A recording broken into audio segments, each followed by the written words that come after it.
Hey everyone, welcome back to the shop. This week we are going to finish this once turned bowl. A few weeks ago we turned this piece of sycamore to its final thickness, and now we need to finish it. So we have to stitch up some of the cracks and then sand out the surface so that it is nice and smooth. With that said, let's get started, finish this bowl. So now that we have the piece, we can take some closer looks, and you can see where these stretch marks are right here, where the wood literally was ripping itself to pieces and stretching as it glowed. And you can really take a look and see this crack here, crack against the bottom, and these two cracks right here are actually on those stretch marks. You can see the stretch marks coming in, and then these two split out. As you look in the inside again, those same stretch marks here on the inside flow right into where these cracks are. So even the areas that did not split are very cracked up. And again, same thing here. Again, because this is sycamore, you have that gorgeous quarter sawn grain, and we are hoping to really get that to pop. The other thing to look at when this thing warped is how badly it warped. So if we just take a tape measure and we look across, this is roughly 4.5 inches in this direction, and in this direction we are over 5 1/8. And this bowl was perfectly round when it was pulled off the lathe. And so what that means is this piece has warped significantly in and out. And again, that is what was expected. And because this was Linwood, I did expect it to crack. I did expect it to be rather gnarly and rough, but that's all the process. So now all we have to do is clean out these cracks, start stitching. So to clean out these cracks, the main thing I use is an old piece of bandsaw blade that I've actually just cut to about 6 inches, and then I just grab it in a pair of vice grips. So what I do is you just find these cracks, and you find a little spot where it'll fit through, and then you just run the crack with the blade. And that just cleans it out just a little bit, gets all those loose fibers, because what's happening is these cracks, they don't rip cleanly, they tear the fiber, and so there tends to be connections between old fibers in there, and so you just have to cut them out. Again, those first initial cuts merely just break the fibers, and for some of these, the cracks are bigger on the inside than the outside, and it just basically ensures that the cracks are even on both sides. But to really make the cracks look clean, we've got strips of sandpaper. So this is 180 grit. It's not super coarse, and that's on purpose. I do want some of the roughness to stay. I don't want to totally smooth these out so they look like cuts. I want them to look like breaks, and so I do want that jaggediness to still exist, but I don't want it to be sharp. I don't want it to have any cut marks or kind of abrasions. I just want it to look like it ripped. And so these simply go into the cracks and just get pulled back and forth. And it's not a lot of work, but it is a little step that I found that really cleans up these cracks to ensure that they look consistent, that they have a good feel to them, and that they don't catch as you're sanding them. So with that said, let's get sanding.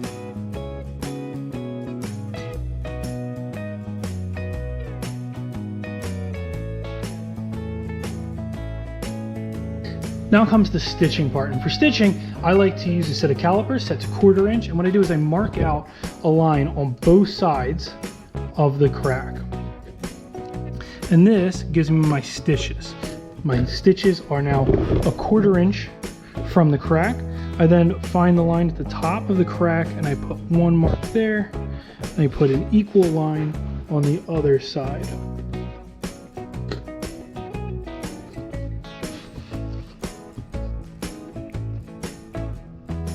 And since the stitches are actually 1/2 inch from each other on side to side, I change my calipers over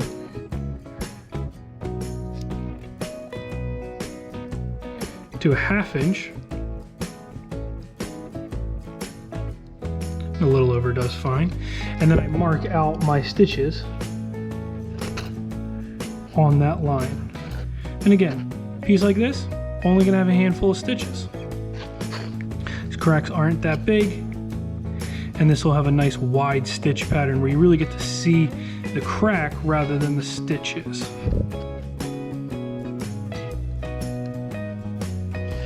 And so there we have it. And I always like to take an ice pick and really drive those in so that when I have to drill the holes out, I know exactly where to drill.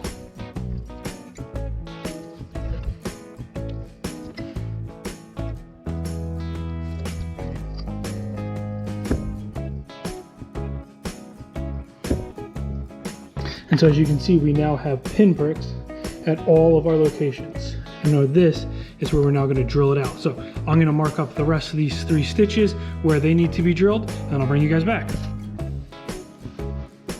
Now comes the tricky part with these bowls. As you can see, all of the spots have been lined up, dots poked, and ready to drill. But now we have to take a microscopic drill bit, I think this is a 5/32, and we have to drive these holes. And the hard part about this is that you are driving against the bowl. And so you have to take into account the curvature of the bowl as you're drilling so that your stitch lines don't get too wonky and out of line. And so it's kind of a tricky process, but one that you eventually just get down, kind of estimate an angle, make sure you are lined up right, and then pierce in. And so now we just have to do that about 30 more times, and we can call this piece ready to stitch.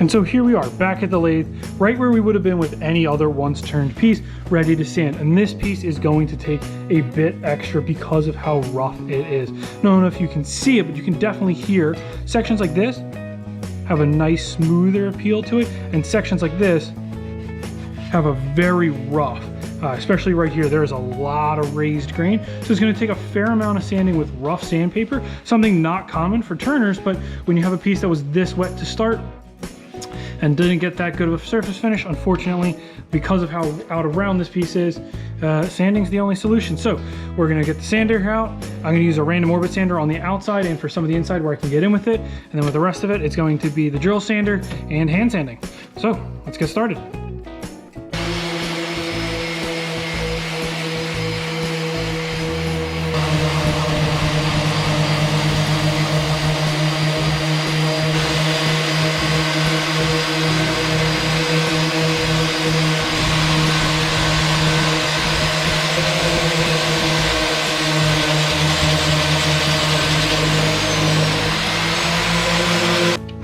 Now that the piece is fully sanded, all we have to do is put a finish on it. So again, a little walnut oil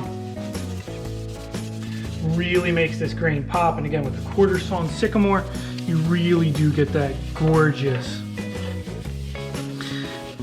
gorgeous color.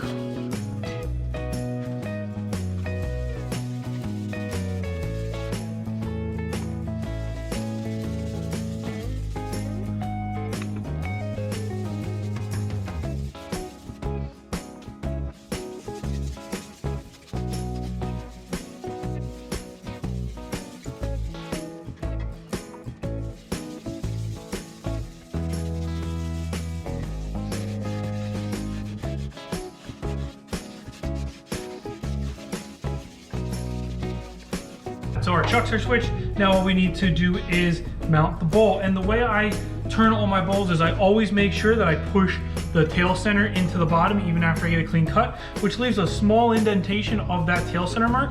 And so when I push this back up onto the chuck here, I'll be able to bring that tail center up, put it right back in that original indentation, and I'll be able to turn the bottom flat. So let's get doing it.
as this piece is getting sewn together, there's a few things that you need to understand. First is that unlike in traditional sewing where you sew through material, where you're trying to split the gap in the weaving, when you're sewing a bowl together, the holes are already drilled. And so the gap and the spacing is predetermined. And so on that first pass through, they go through pretty simply because the hole is bigger than the thread. However, on the second time through, that is not the case. And so the needle really helps to kind of spread that gap out and allow us to get through, because unlike in material, which can spread, you really have to compress the thread in this case to get them both through. And that's not a mistake. You want a small hole. You don't want to see big gaps through the stitch lines. But it is one of the aspects that makes threading these bowls hard, and why, although it might seem like a quick process, it takes a fair amount of time to totally stitch an entire bowl.